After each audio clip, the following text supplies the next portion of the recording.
सातपूर विभागातील प्रभाग क्रमांक 8 मधील गणेशनगर पाईपलाईन रोडवरील नाशिक महानगरपालिकेचा जलकुंभ सध्या अक्षरशः मृत्यूचा सापळा ठरत असल्याचा संतप्त आरोप स्थानिक नागरिकांनी केला आहे।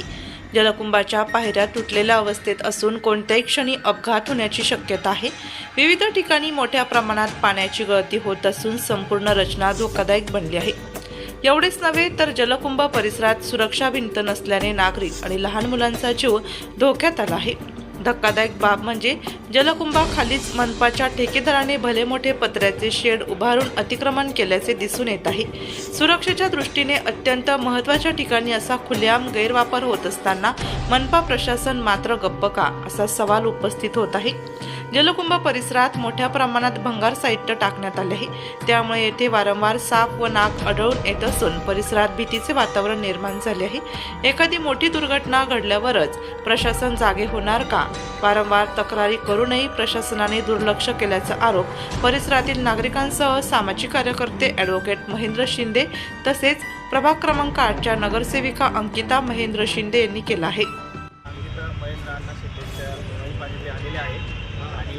आज इथं गणेशनगर पाण्याच्या टाकीजवळ महत्त्वाची समस्या जी आम्ही खूप वर्षापासून सांगत आहे की तिथे टाकीला कंपाऊंड नाही आहे, पाणी गळतं आहे, त्याच्यामुळे बऱ्याचशा जे जुने पाईप ठेवले त्याच्यामध्ये साप वगैरे निर्माण होत आहे, त्याच्यामुळे सगळं नागरिकांना त्रास होतो। आणि किती वर्षांपासून अशी अवस्था आहे नेमकी भागात? ही जवळपास टाकी जशी बनली आहे तशी परत तिचा मेंटेनन्सच केला गेलेली आहे। पायऱ्या तुटल्या आहे, त्याच्यानंतर पाणी गळतं तेव्हा कोणी येत नाही, कोणी बघायलाच आलेलं नाही। म्हणजे आज 30-35 वर्ष झाली तशी टाकी बांधली आहे, तसं कोणी आलेलंच नाही। आणि हे जे सामान पडलं आहे त्याला कोणी हात लावत नाही, पाईप पडलेले आहे, त्यामुळे सिक्युरिटीच्या दृष्टीने काही करण्यात यावं असं आमचं। गणेशनगरच्या याच परिसरात जातो, इथं ही पाण्याची टाकी माझ्या घरासमोरच आहे। गणेशनगरच्या या पाण्याच्या टाकीचं स्वच्छता कधीही झालेली नाही। स्वच्छ पाणी आपण म्हणतो, तर तशा प्रकारचं क्लिनिंग टाकीचं होतही। बाहेरूनसुद्धा टाकीची पूर्ण डागडुजी करण्याची गरज आहे।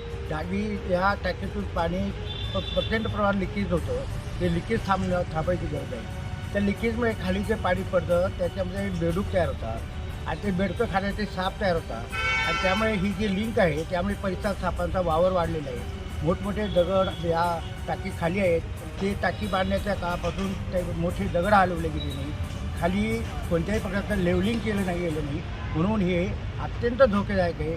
परिसरातले लहान मुलं टाकीजवळ खेळतात, उद्याचं स्नेक बाईट झालं तर कोण जबाबदार? तसंच या परिसरामध्ये दारू पिणारे लोक टाकी खाली येऊन बसतात आणि त्यामुळे रात्र पहाटे टाकीला सुद्धा धोका आहे। जिथं भांडणं होतात, मुलं मुली या परिसरात या अंधाराचा फायदा घेतात। या सर्व गोष्टीचा विचार केला तर जमिनीचं लेवलिंग करणं, फ्लोरिंग ब्लॉक बसवणं, कंपाऊंड वाल देणं, टाकीला रंगरंगोटी करणं, मेंटेनन्स करणं, टाकीच्या आतून बाहेरून टाकी जर परिपूर्ण झाली तरच या परिसराची शोभाही वाढेल। कुंभमेळ्यामध्ये अशा प्रकारच्या टाक्यांचं मेंटेनन्स हा युद्धपातळीवर करावा असं मला वाटतं। सुयोग कॉलनी, गुलमोहर कॉलनी आणि काळेनगर इथून तक्रारी येत आहेत का पाणी कमी दाबाने आणि कमी वेळ येत आहे। तर आम्ही गणेशनगरच्या जलकुंभाला आज इथे भेट दिली, तर इथे खूप दूर अवस्था झालेली आहे आणि जलकुंभ पाणी लीक होत आहे। तर या संदर्भामध्ये आम्ही अधिकाऱ्यांना माहिती दिली, त्याचबरोबर अधिकाऱ्यांनी ही समस्या लवकरात लवकर सोडवावी, पाणी जास्त क्षमतेने आणि जास्त वेळ येईल याच्यावर दखल द्यावी। तर त्याचबरोबर काळेनगर असेल, सुयोग कॉलनी आणि गुलमोहर कॉलनी ह्या परिसरातनं गेल्या बऱ्याच दिवसापासून नागरिकांच्या तक्रारी आहे, वर्षानुवर्ष तक्रारी आहे। या तक्रारीवरनं आम्ही ज्या संबंधित अधिकारी होते त्यांना कॉल करत होतो, वेळोवेळी त्यांना सांगत होतो की पाणी येत नाही आहे। पण आज जेव्हा आम्ही गणेशनगरला ही जे जलकुंभ आहे त्याची पाणी करण्यासाठी आलो अवस्था आम्ही बघितलं, अत्यंत दुरावस्था ह्या जलकुंभाची झालेली आहे। म्हणजे वर्षात एकदा वरती जावं लागतं। तर मला असं वाटतं कदाचित ह्या जलकुंभावर जर वरती जायची वेळ आली तर हेलिकॉप्टरनेच उतरावं लागेल अशी परिस्थिती झालेली आहे।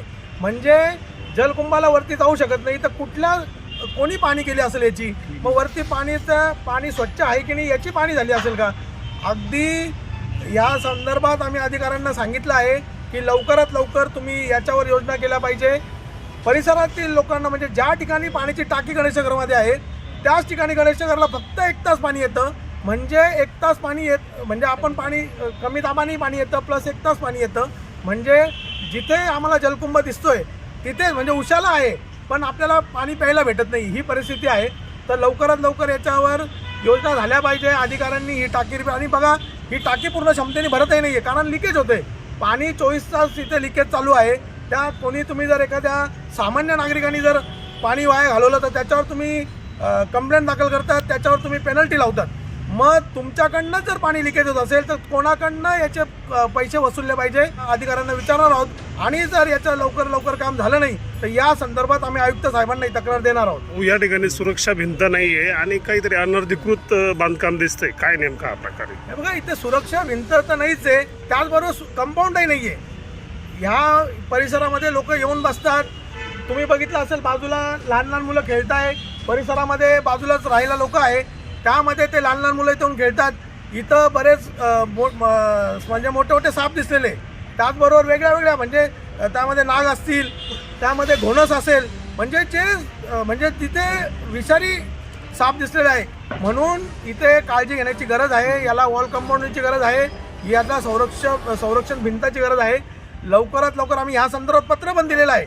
प्रस्तावामध्ये ह्या संदर्भात आम्ही ऑलरेडी 5 तारखेला पत्र दिलेलं आहे की याला संरक्षण भिंत झाली पाहिजे आणि त्याचबरोबर याचं मेंटेनन्स जे आहे ते बघितलं गेलं पाहिजे. आता तरी मनपा प्रशासन तातडीने दखल घेऊन जलकुंभाची दुरुस्ती, अतिक्रमण हटवणे व परिसराची स्वच्छता करणार का, की एखाद्या अपघाताची वाट पाहणार, याकडे सर्वांचे लक्ष लागले आहे.